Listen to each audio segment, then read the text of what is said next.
네, 이번 내용은 다섯 번째 챕터 바로 포텐셜 에너지 장벽의 터널링입니다.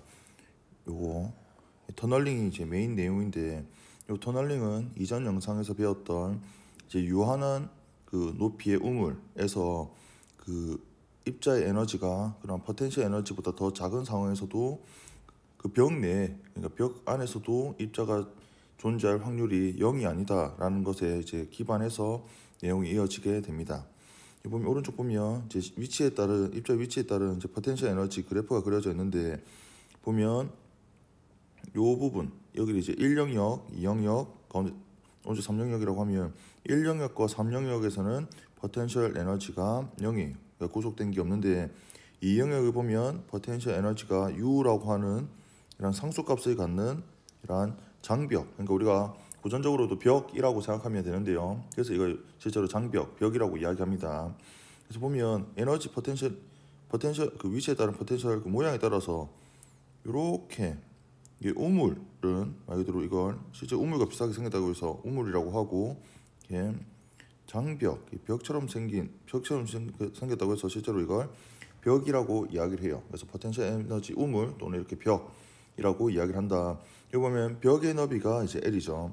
그전에는 우물의 너비가 L이었다고 하면 여기서는 벽의 너비를 여기서 L로 지금 이야기하고 있습니다. 그리고 다른 영역에서는 포텐셜 에너지가 0인 에너지를 네모 장벽이라고 이야기합니다. 그리고 이때 포텐셜 에너지 이 U를 장벽의 높이라고 할 수 있죠. 이 U가 클수록 장벽의 높이가 더 높아지는 거니까. 여기서 보면 입자의 에너지는 E인데 그 입자 에너지가 지금 포텐셜 에너지보다 더 작은 상황이에요. 그게 지금 이 점선으로 나타나 있죠. 이 점선이 바로 이 입자의 에너지인데, 이 입자의 에너지의 크기는 포텐셜 에너지보다 더 작은 상황입니다. 그러면 만약에 입자가 왼쪽에서 입수하는 경우, 즉 영역 1에서 이제 오른쪽으로 이렇게 화살표로 표시되어 일부러 했죠. 입수하는 경우 고전적으로는 당연히 요 영역 2에 입자가 존재할 수가 없어요. 그러려면 운동 에너지가 음수가 돼야 되니까, 그러니까 당연히 오른쪽 갔다가 튕겨서 왼쪽으로 돌아옵니다. 즉 영역 1에만 입자가 존재할 수 있고, 영역 2와 영역 3은 입자가 존재할 수 없는 금지 영역이라고 할 수 있어요. 근데 이게 고전적인 상황이 아니라 양자역학에서는 영역 2에도 입자가 존재할 수 있고, 심지어 영역 3에도 입자가 존재할 수 있는, 즉 모든 영역에 입자가 존재 가능합니다. 그 말은 파동함수가 0이 아니라는 거죠. 그래서 확률 밀도 함수가 0보다 더 크다라는 걸 의미한다. 근데 보면 파동함수는 영역 1과 영역 3은 바로 사인형 함수가 돼요. 실제로 파동함수 모양이 영역 1은 사인, 영역 3도 지금 사인형이 되죠. 왜 사인형이 되냐? 바로 그 사이에 파동함수에 요게 이런 식으로 우리 무한우물 공부할 때 했었었는데, 본래 어떤 자기 형태를 스스로 두 번 이렇게 미분했을 때 자기 형태를 그대로 유지하면서 이렇게 마이너스가 만들어져야 돼서, 이건 사인형, 즉 사인과 코사인의 그 결합만 이제 가능하죠. 그래서 사인형 함수가 되고, 영역 2 같은 경우는 입자 에너지가 포텐셜 에너지보다 더 작아서 요때 슈레딩거 방정식을 보면 사이 두 번 미분한 게 플러스 C제곱 V사이라고 해서 본래 형태를 유지하면서 이 양수값이 나와야 돼요. 그러려면 지수함수만 가능합니다. 여기 보면 영역 2는 이렇게 지수적으로 이렇게 급하게 감소한다라는 거 확인할 수 있고, 물론 이걸 수식적으로 우리가 파동함수 지금 넣어서 경계 조건 통해서 계산할 수도 있는데, 그 과정이 사실 좀 복잡하기 때문에 그건 하진 않고 그림으로 나타내요. 보면 당연히 영역 1과 영역 2에서 함수는 연속 함수가 돼야 되고 기울기도 부드럽게 변하고, 그리고 영역 2와 영역 3 여기서도 파동함수는 연속 함수면서 기울기도 부드럽게 이렇게 그려집니다. 그래서 이런 경계 조건을 이용해서 풀 수도 있다. 그렇게 보면 이 영역 3에서 입자가 존재할 확률이 0이 아니라는 거예요. 그걸 우리는 터널링 또는 장벽 투과라고 이야기합니다. 즉 입자 1에서 이렇게 입자 1을 향한 이 입자 중에 일부는 전부 다가 된다는 게 아니라 아주 적은 확률이지만 그래도 영역 3, 즉 장벽에 투과할 수 있다라는 이야기예요. 이게 확률상 그렇게 높지 않다는 것도 여기 보면 이 진폭이라는 용어 쓰진 않는데, 어떤 요것에 이제 우리가 확률이라고 하면 이런 파동함수의 제곱이라고 했으니까 그 제곱한 게 예를 들어서 제곱한 음수가 없죠. 뭐 이런 식으로 된다 라고 할 것 같으면 이것도 또 확률이 좀 작을 거고, 그러면 실제로 입자 1에 있을 입자가 영역 1에 있을 확률보다 영역 3에 있을 확률이 훨씬 더 적죠. 그래서 여기 사이능 파동 중에서도 이 진폭의 크기가 작아지는 이유는 요 앞에 이제 그림으로 봐서도 영역 2에서 파동 함수가 지수적으로 이렇게 감소하기 때문에 영역 3에서 진폭이 커질 수가 없어요. 이게 이제 그렇게도 확인할 수 있고, 또는 이것의 이제 제곱값이 결국 확률이니까 확률은 사실상 그 입자가 존재할 확률은 당연히 1보다 3은 훨씬 더 작다라는 것. 하지만 0이 아니다라는 게 바로 포인트가 됩니다. 보면 그래서 터널링 확률은 우리가 T, 라지 T라고 쓰는데 이거 2가 개수라고 이야기해요. 통과하는 정도. 예를 들어서 입자를 예를 들어서 만 개를 그 입사시켰을 때 그 중에 몇 개가 2가 하냐, 그 확률로서 이제 나타내는 거고, 그러면 2가 하지 않으면 다 반사되는 거죠. 반사되는 확률을 우리가 라지 R로 씁니다. 그래서 입사된 모든 입자는 반사되거나 또는 2가 되니까 반사되는 확률과 2가 되는 확률의 합은 1이 되어야 돼요. 근데 이 부분을 보고 조금 이제 그 생각을 좀 더 해볼 수 있는 게 영역 2가 바로 한번 생각해 봅시다. 영역 2도 지금 파동함수가 0이 아니에요. 그 말은 이거 제곱하는 것도 당연히 0보다 크니까 이렇게 생각할 수 있다는 거지. 입자 그러니까 영역 1에서 입사된 이렇게 입자 중에 반사되는 것도 있고 2가 되는 것도 있지만 반사와 2가 둘 다 되지 않고 영역 2에 이렇게 존재할 확률은 없을까? 근데 여기 확률 밀도 함수로 봤을 때는 분명히 0보다 크니까 존재하지 않을까라고 생각할 수 있는데 그렇지 않다는 거예요. 그렇지 않으니까 반사되거나 2가 되는 이 확률의 합이 1이 된다는 거죠. 그 말은 반사 또는 2가만 된다는 이야기잖아요. 이건 우리가 어떤 그 관점으로 접근해야 되냐면 이 확률이라는 이 의미를 한번 잘 생각을 해봐야 됩니다. 지금 입사된 입자가 그러니까 출발하는 입자가 어디에 어떤 식으로 존재할지에 대한 그 확률을 이렇게 우리는 위치에 대한 파동함수로 나타낼 수 있어요. 근데 실제 입자를 우리가 관찰하게 되면 이 입자는 반사되거나 2가 되는 두 가지 경우의 결과만 우리에게 보여주게 됩니다. 이게 되게 또 유명한 것 중에 우리 슈레딩거 고양이 뭐 그런 거 혹시 들어본 사람도 있을 수 있을 것 같은데, 그게 어떤 상황이냐면 이렇게 어떤 박스 안에 이제 고양이를 넣어도 고양이 어떡하지? 고양이를 이렇게 넣은 이제 실험을 하죠. 근데 요 안에 어떤 밟으면 눌러지는 버튼을 만들어 둡니다. 그리고 버튼을 누르면 여기 있는 뭔가 이제 독가스 어떤 이런 유해 성분이 나와서 고양이가 죽게 되는 그런 실험이에요. 물론 이거 뭐 직접 한 실험은 아니고 가상 실험이죠. 그래서 고양이를 이 안에 넣고 검은색 천으로 위를 덮어둡니다. 위를 이렇게 덮어서 이제 보이지가 않는 거죠. 그 상태에서 시간이 지난 다음에 이 안에 있는 고양이는 지금 살아 있을까 죽어 있을까라는 질문을 하게 돼요. 이게 되게 유명한 질문이거든요. 그러면 이게 우리가 고전적으로 생각하면 당연히 고양이는 살아 있거나 죽어 있거나 두 가지 상태 중에 한 가지 상태만 존재한다라고 이야기할 수 있어요. 그렇죠. 뭐 그게 사실 납득이 되죠. 뭐 살아 있을 수도 있고 죽을 수도 있는데 이제 두 가지 동시는 안 된다는 거잖아요, 당연히.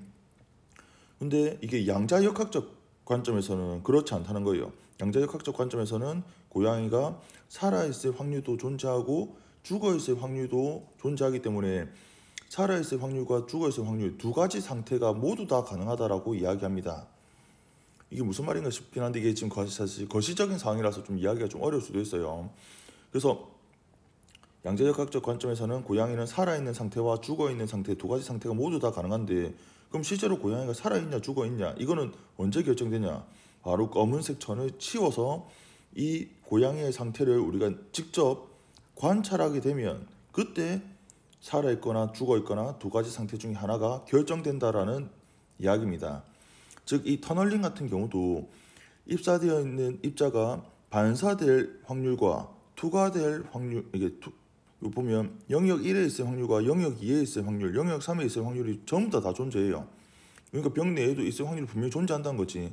하지만 이 입자가 실제로 그러면 2가 되었냐, 터널링을 했냐, 터널링을 하지 못하고 반사되었냐를 관찰하게 되면 그때는 벽 내에 이렇게 있을 확률은 존재하지 않고 실제 결과는 반사되거나 투과되거나 두 가지 경우만 가능하다. 그래서 더했을 때 그 확률의 합은 이제 1이 된다는 이야기입니다. 이게 이제 미시적인 상황에서는 예를 어떻게 들어볼 수 있냐면 이제 수소 원자의 선 스펙트럼을 우리가 한번 생각해 볼 수 있어요. 수소 같은 경우는 전자가 이렇게 하나가 존재하죠. 근데 우리가 그 선 스펙트럼 설명할 때는 선 스펙트럼은 게 어떤 겁니까? 외부로부터 에너지를 가했을 때 이런 수소 전자가 들떴다가 다시 바닥 상태로 전이하면서 방출하는 에너지, 그때 방출하는 에너지가 이렇게 특정한 에너지만 나타난다라고 해서 우리가 이걸 선 스펙트럼이라고 하고 물질의 이제 어떤 물질인지 이제 확인할 수 있는 고유한 특성이라고 이야기를 하죠. 근데 보면 이 원자의 원자 모형을 보면 이건 이제 다음 장에서도 더 자세할 텐데 가장 최근의 원자 모형이 바로 전자구름이에요. 이 전자구름이라고 하는 이 구름이 실제 구름은 아니죠, 당연히. 마치 이게 구름처럼 이게 구름은 아니고 이제 확률로서 존재한다는 거죠. 확률로서. 전자는 여기 특정 궤도만 존재할 확률만 있는 게 아니라 특정 궤도에 있을 확률도 있고 그보다 좀 더 먼 곳에 있을 확률, 그보다 좀 더 작은 곳에 있을 확률이 확률적으로 다 가능해. 모든 곳에 전자는 존재할 수 있습니다. 근데 그건 확률이에요. 그래서 그러면 전자가 실제로 어디 있냐? 전자는 지금 어느 위치에 있지? 에너지가 어떻게 되지라는 걸 관찰하게 되면 그 관찰한다는 게 바로 선 스펙트럼으로 우리가 측정한다는 이야기거든요. 그래서 이런 관찰을 통해서 측정하게 되면 그때는 전자는 특정한 곳에만 딱 존재할 수 있다는 거예요. 영역 주양자 수가 1이든 2든 3이든 특정한 공간에만 있을 수 있기 때문에 바로 3에서 2로 전이하든 2에서 1로 전이하든 그때 방출되는 양자화된 에너지가 이렇게 선 스펙트럼으로 나타난다는 거죠. 이해됩니까? 그러니까 우리가 관찰하기 전에는 확률적으로 다 이제 모든 공간에 있을 수 있는 확률이라는 건 다 존재하는데 우리가 관찰 또는 이제 측정이라는 행위를 하게 되면 실제 결과는 특정한 곳에 있는 걸 우리가 확인할 수 있다라는 걸 이야기한다는 거예요. 그러면 이 부분에 대해서 또 과학자들이 또 이제 서로 간에 논의가 좀 많았던 게 관찰한다 또는 그러면 측정한다라는 이 행위 자체가 대체 과학적으로 어떤 의미냐라는 것도 있어. 그래서 이것도 그 관점이 되게 많은데 그 중에서 가장 대표적인 게 우리가 코펜하겐 해석이라고 이야기해요. 코펜하겐 해석, 코펜하겐 관점 이야기하고 나머지도 몇 가지 좀 더 있습니다. 이것도 관심 있으면 찾아보세요. 관찰이나 측정에 대한 관점 그에 대체 물리적으로 뭐냐라고 하면 코펜하겐 해석은 어떻게 이야기하냐면 내가 뭔가 관찰한다, 우리가 뭔가 측정한다라는 건 결국 빛을 이용해야 돼요. 왜냐하면 빛이 우리 눈에 들어와야 되는 거니까. 그러면 빛을 이용한다는 건 어떤 우리가 관찰하고자 하는 그 대상, 고양이가 슈레딩거 고양이도 될 수 있고 이게 그 수소 원자도 될 수 있고 관찰하고자 하는 대상에 빛을 비춰주는 거다. 그럼 빛을 비춰준다는 건 다른 관점에서 이제 에너지를 가해주는 거다라고 하고 에너지를 가해지는 순간 이런 수소 원자든 이런 그 고양이 이거든 어떤 외부 에너지를 흡수했다가 다시 이제 방출하게 되는데 그러한 것 때문에 본래 확률적으로 존재하던 이러한 상태가 그러한 에너지와의 상호작용으로 특정한 상태로 우리에게 그 결과를 알려준다. 이렇게 이야기를 합니다. 알겠죠? 되게 재밌어. 그래서 이런 부분이 그래서 이 부분 양자역학은 전부 다 확률적으로 나타나는데 우리가 결과를 딱 보게 되면 이제 그 특정한 위치만 우리에게 알려준다. 예를 들어서 요거예요. 하나만 더 예를 들어보죠. 우리가 무한우물이라고 하면 무한우물에서 입자가 n이 가장 작은 양자 상태에서 확률 분포는 이렇게 됩니다. 파동함수 이렇게 되죠. 그러면 이제 그 확률 밀도 함수도 요즘 이런 비슷한 형태로 이렇게 만들어지는 걸 그때 확인했어요. 그러면 확률상으로 보면 당연히 벽의 한 가운데서 확률이 높고 벽 사이드로 가면 갈수록 확률 분포가 떨어져. 이거 맞습니다. 근데 그럼 이 상태에서 전자가 지금 어디 있냐라는 우리가 관찰하는 순간 그때는 가운데 있든 아니면 사이드에 있든 어떤 특정한 위치에 이렇게 딱 존재한다는 거예요. 알겠죠? 그런 식으로 해서 우리가 확률과 이제 관찰에 대한 관점을 좀 이해하면 좋겠다. 그 밑에 내용을 더 이어서 보면 만약에 t가 매우 작은 t라는 건 여기 진짜 투과되는 확률이죠. 바로 이 투과 개수가 매우 작은 경우가 있는데 그때는 어떤 경우냐? 바로 너비가 매우 넓거나 즉 L이 너비죠. L이 되게 크거나 장벽의 높이를 u로 쓴다 했으니까 u가 되게 큰 경우 그때는 그 투과 개수가 되게 작아요. 그래서 투과 개수를 보면 이것도 물론 계산식이 있는데 좀 복잡해서 우리는 생략합니다. 투과 개수는 뭐에 비례하냐면 exponential 마이너스 2CL에 비례하는데 일단 바로 너비는 여기 나오죠. L이 크면 클수록 T는 되게 작아집니다. 지수적인 관점이니 그 지수함수니까 엄청 민감하게 너비가 2배, 3배 넓어진다고 하면 투과 개수는 그것보다 훨씬 더 2분의 1이 아니라 훨씬 더 급격하게 확률이 작아진다는 이야기고요. 여기 보면 장벽이 높은 경우도 있다 그랬는데 여기 보면 그게 이제 요 C죠. C가 뭐냐면 어떻게 지금 제한된 거냐면 하바분의 루트 2m u-e거든요. 아까 그 장벽이 높은 경우 장벽이 높다는 건 u가 크다는 건데 u가 크다는 건 u가 2보다 더 크다는 이야기고 그러면 u 빼기 1이 커진다는 이야기.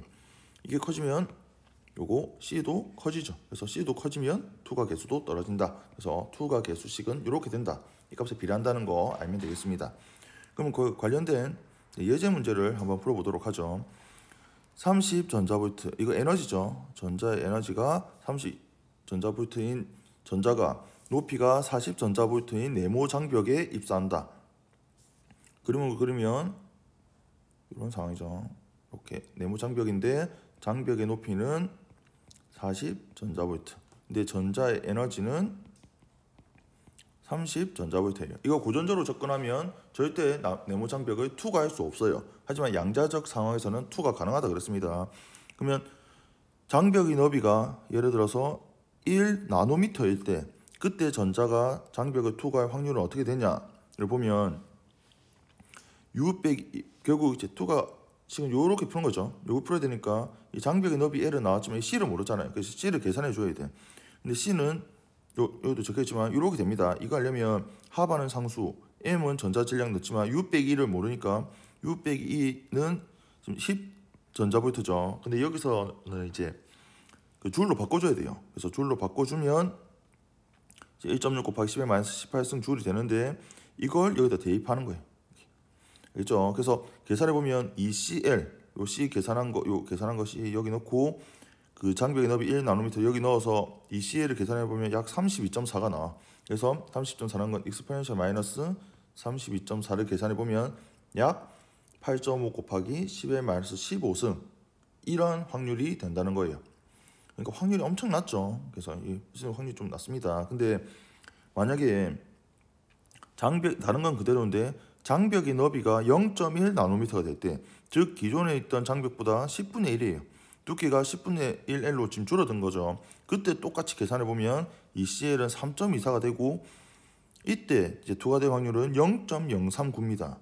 조금 전에 8.5 곱하기 10의 마이너스 15승보다 훨씬 더 확률이 높아졌다는 걸 확인할 수 있어요. 장벽의 너비는 10분의 1 줄어들었지만 확률은 10배 높아지는 게 아니라 뭐 10의 15승, 10의 15승까지면 10의 12승, 10의 13승 정도까지 엄청나게 확률이 증가합니다. 즉 벽의 너비 L과 C의 값에 엄청 민감하다. 그래서 이 값을 조절함에 따라서 우리가 충분히 터널링할 확률을 우리가 조절할 수 있다라는 내용입니다. 그럼 이러한 터널링이 실제 어디에 우리가 어떤 현상에 이게 해당되고 어떻게 이제 활용되고 있냐를 한번 몇 가지만 살펴보면 첫 번째가 대표적인 게 바로 알파 분계예요. 알파 분계는 우리가 42장 핵물리에서 한 번 더 나올 텐데 이제 핵분열 될 때 핵분열의 종류가 이제 알파 분계, 베타 분계, 감마 분계 이렇게 세 가지로 나옵니다. 근데 그 중에서 알파 분계 같은 경우는 바로 알파 입자라는 게 바로 방출이 되는 거예요.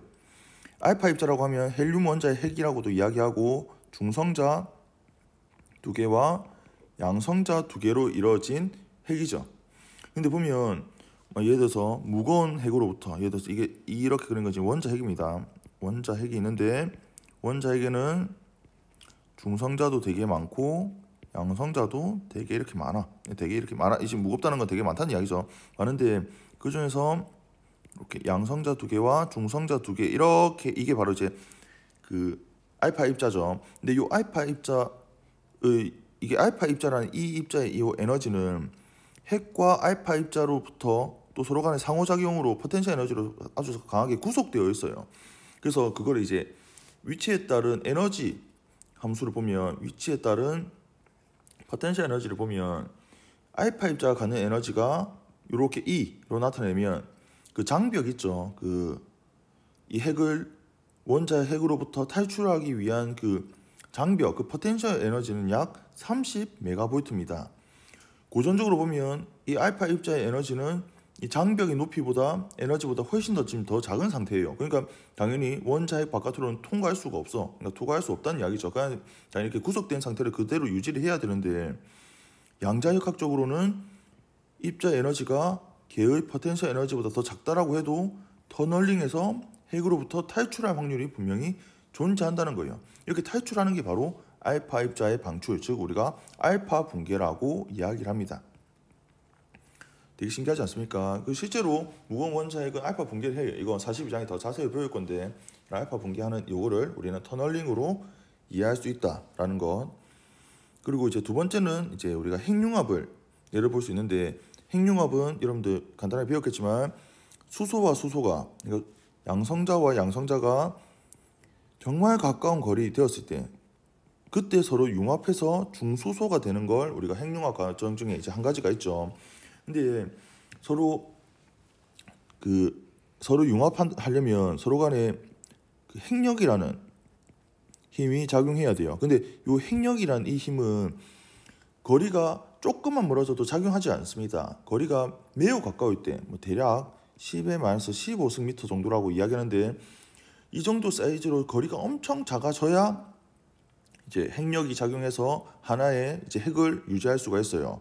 근데 이 정도 거리까지 가까워지게 되면 우리는 전기적 청력이 있죠. 우리 쿨롱 힘 배웠잖아요. 이 쿨롱 힘도 여러분도 기억하고 있지만 거리의 제곱에 반비라는 힘이라서 거리가 정말 가까워지면 가까워질수록 이 쿨롱 힘도 엄청나게 커집니다. 근데 둘 다 양성자니까 서로 간에 청력이 작용해요. 근데 이 청력의 크기가 너무나도 커져.